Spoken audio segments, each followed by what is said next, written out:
قرآن رہے،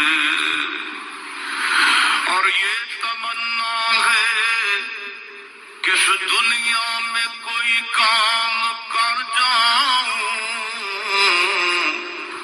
مولا اگر توفیق مل جائے تو خدمت اسلام کر جاؤں، اور یہ تمنا ہے کہ تعلیم قرآن عام ہو جائے،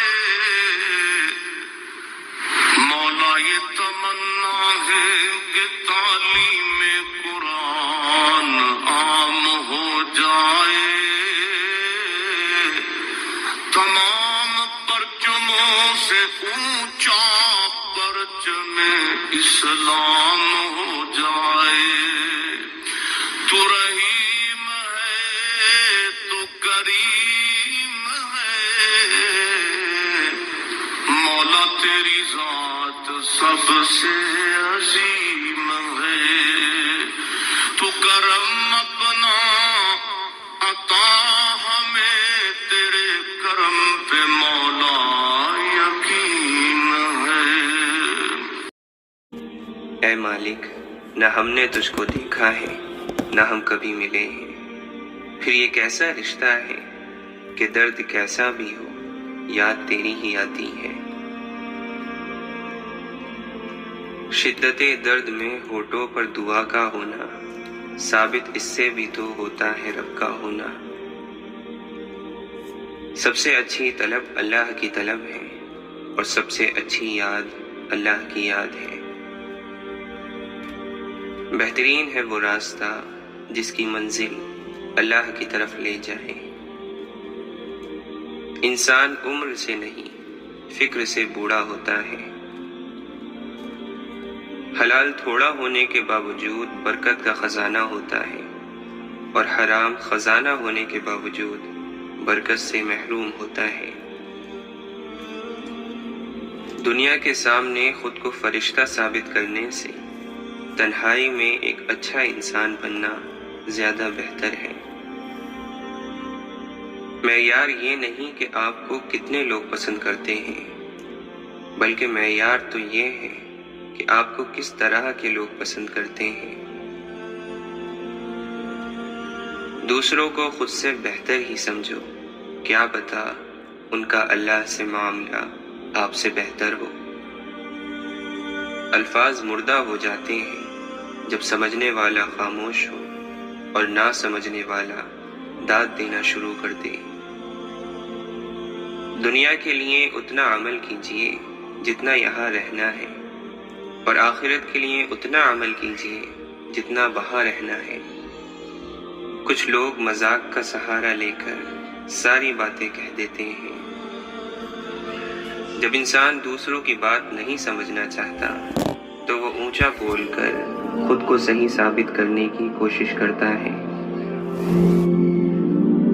رکاوٹوں اور مشکلات کے لیے پریشان مت ہو، ان کے پیچھے بہت حکمتیں ہیں۔ یہ آپ کا راستہ نہیں روکتی بلکہ بہترین راستے پر لے جانے کے لیے آتے ہیں۔ ہم اپنی نظر میں کبھی غلط نہیں ہوتے، اور کوئی ہماری نظر میں کبھی صحیح نہیں ہوتا، اور شاید یہی انسان کی فطرت ہے۔ کیوں لوگوں کو مرنا آسان لگتا ہے؟ کیا قبر، حشر، حساب کتاب مذاق لگتا ہے؟ ترقی اتنی کہ ہزاروں میل دور بیٹھے لوگوں کو سن لیں، بے بس اتنے کہ پاس بیٹھے لوگوں کی تکلیف محسوس نہ ہو۔ اگر کوئی آپ سے بھلائی کی امید رکھے تو اسے مایوس مت کرو، کیونکہ لوگوں کی ضرورت کا آپ سے وابستہ ہونا آپ پر اللہ تعالی کا خاص کرم ہے۔ یہ راز تو میزان عمل پر ہی کھلے گا۔ ہر شخص کہتا ہے کہ وفادار ہم ہی ہیں۔ انتظار کرنے کی صلاحیت کو صبر نہیں کہا جاتا، بلکہ انتظار کے دوران اپنے آپ کو سنبھالے رکھنے کی طاقت صبر کہلاتی ہے۔ فرائض کے چھوڑنے سے جو عذاب آتے ہیں وہ وظائف پڑھنے سے ختم نہیں ہوتے۔ ایسی نیکی کی کوئی قیمت نہیں جسے کرنے والا کہے کہ میں نے کی ہے۔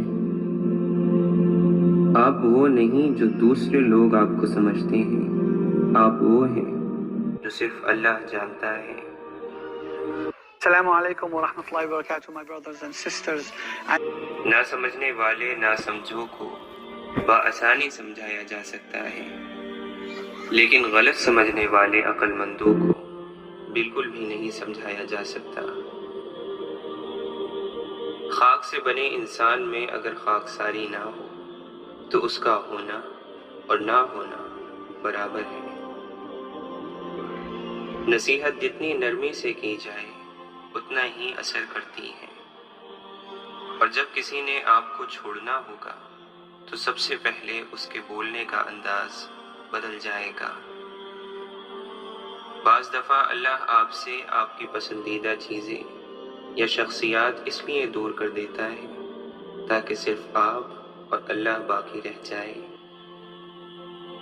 معاف کر دینے سے انسان کی اپنی روح پاک ہو جاتی ہے۔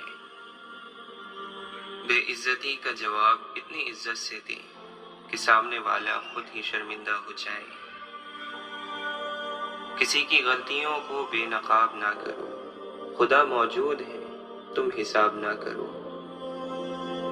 انسان دونوں معاملات میں بے بس ہے، دکھ سے بھاگ نہیں سکتا اور خوشی کو خرید نہیں سکتا۔ جو اللہ تعالیٰ کے دیے ہوئے رزق کو کافی سمجھے وہ زندگی میں کبھی کسی کا محتاج نہیں ہوتا۔ لوگوں کی مدد کرو، اچھی اخلاق اپناؤ، اس جہاں سے ایسے گزرو کہ تمہاری مہکتی ہوئی یادیں باقی رہ جائیں۔ زندگی کی سب سے بڑی فتح اللہ کی خاطر اپنے نفس پر قابو پا لینا ہے۔ امام احمد بن حنبل رحمۃ اللہ علیہ سے سوال کیا گیا کہ وہ کیا چیز ہے جس سے دل میں نرمی آئے؟ آپ نے فرمایا حلال کھانے سے۔ امام جعفر صادق رضی اللہ عنہ فرماتے ہیں جسے یہ بات خوش کرتی ہے کہ اس کی دعا قبول ہو تو اسے چاہیے کہ وہ اپنی کمائی کو حلال اور پاکیزہ کرے۔ حضرت علی رضی اللہ عنہ فرماتے ہیں معاف کرنے کی عادت اور حوصلہ پیدا کرو، یہ تو اللہ کا کرم ہے کہ اس نے انسان کے گناہوں کی پردہ پوشی کی ہے۔ اگر تمہارے درمیان ایک دوسرے کے گناہ ظاہر ہو جاتے تو تم ایک دوسرے کو دفن بھی نہ کرتے۔